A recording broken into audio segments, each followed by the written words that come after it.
Hey guys, what is up? Licidian coming back at you again with another redstone tutorial. Today we're going to be actually flying over everything. We're not going to try to make these corners and stuff because we are going to come down here and look at this behemoth. You noticed it in some previous builds. I kind of mentioned the giant monstrosity down here at the end of the piston extender row. This is a triple piston extender, but it has shrunk significantly since the last time it was shown in a video at all, I think. So let's see what it does. You flip the switch and you get three pistons extending upward. And then if you flip the switch back, you get your full retraction back down into the floor.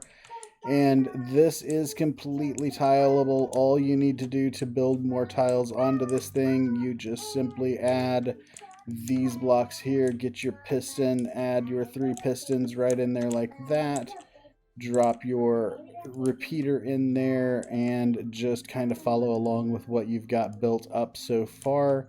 Should not be any problems for you just to throw this thing together if you need to add a row to it for some reason. It is just that simple, and then we just add our blocks over here. These are actually really easy, just redstone dust, torch, and that is it. Now, we've talked about how to make these signals run longer without having to worry about feedback loops and stuff.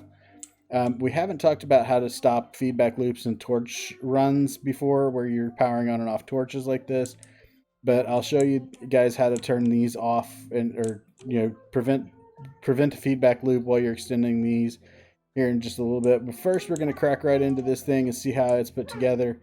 On the left hand side, right under this toggle here, we have a little bit of a glass tower. Now, there's a solid block in this glass tower, and that is to prevent feedback through right here where this kind of comes through and does some turns.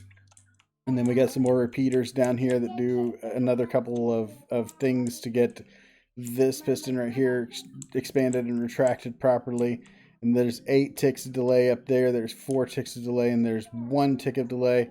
Now this goes into a torch tower over here. Now the torch tower, what that allows us to do is when this goes off, this stuff all fires up going upward, which allows us to expand the bottom piston, then the second piston, and then the third piston as we go up.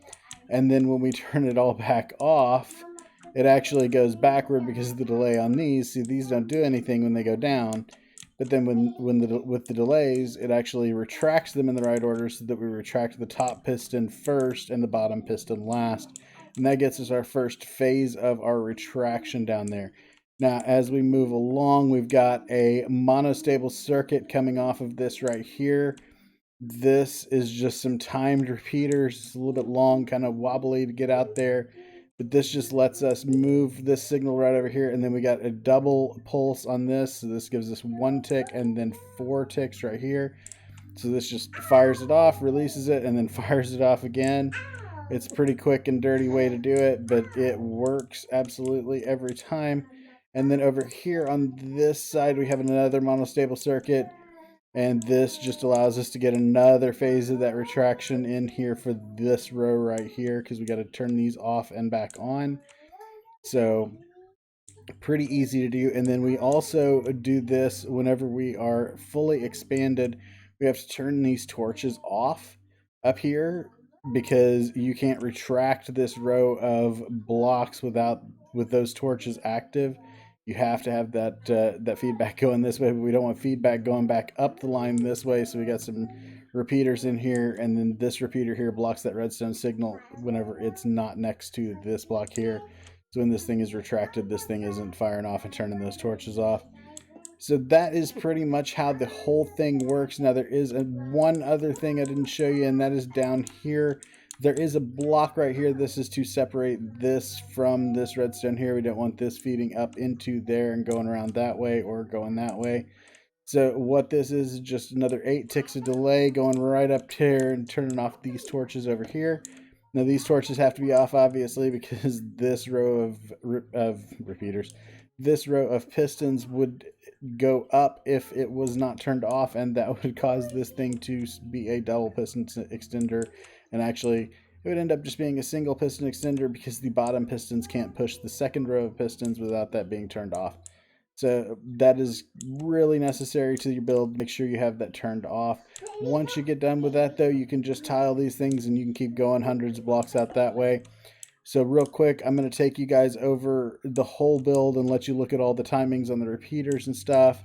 And then I am going to let you look at how to extend your signal on out there further so that you can get an idea of how far you could go with this thing, which is pretty much infinite. Just depends on your simulation distance and your redstone, simulation settings on your own Bedrock world. You can kind of set that however you want to, but I don't suggest going too far with it because it will definitely lag out your game if you just like blowing up millions of TNT. It just doesn't work real great whenever you expand millions of pistons. So anyway, so let's run over here and take a look at how to make these signal run longer here.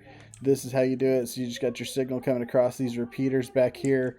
Then you just go out one block and then you go into your repeater. And this just prevents feedback across right here. So this doesn't power on and you can't turn it off after that. And then this repeater here just powers your next 12 blocks of redstone going on that direction. That just all gets hooked up right like that. It's real easy.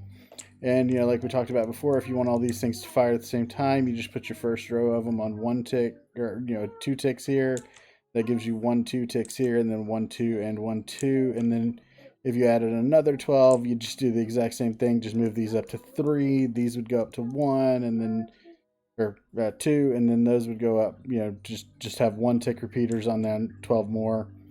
So it's pretty easy to do. Honestly, with something like this, I can't imagine a reason why you need it to be timed all perfect and everything.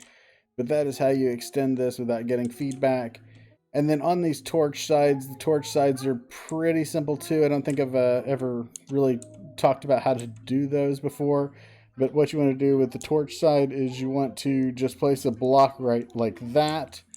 Place another block right back here like this. We'll just kind of build this thing up real quick so you can see how to do it. And what you want to do once you get over to here somewhere where you're needing to expand your signal down, you're going to break your redstone right like that. You're going to put this block here. You're going to put another repeater in here, and then you're going to recognize this pattern because it's exactly the same as what we had before. You're just going to take this block right here and run a repeater into it like that, and put your redstone right there. And that is all you need to do. Now when you put 2 redstone torches on the end of this thing, you'll see they will turn off because this will come down to power the back of that block. And then this is going to start your next 12 blocks going out that direction, and you don't get any feedback from this because it's not a continuous loop. You don't have this extra block of redstone here to worry about. So when you turn this thing on now, you'll see all of those go off. That does function just fine. And then when you turn it back on, we get our full retraction, and this does not create an infinite loop of power. So that's all you need to know to do this entire build. Just need 2 monostable circuits, some repeaters for some timing, and just kind of throw everything together and it will work for you guys. So hope you guys get some use out of this. If you need a block by block tutorial, let me know in the comments and I'll throw something together for you guys. Don't want you guys not to be able to use some of this stuff. So if you need a little more help with it, feel free to let me know. Don't forget to like and subscribe, and I will see you in the next one.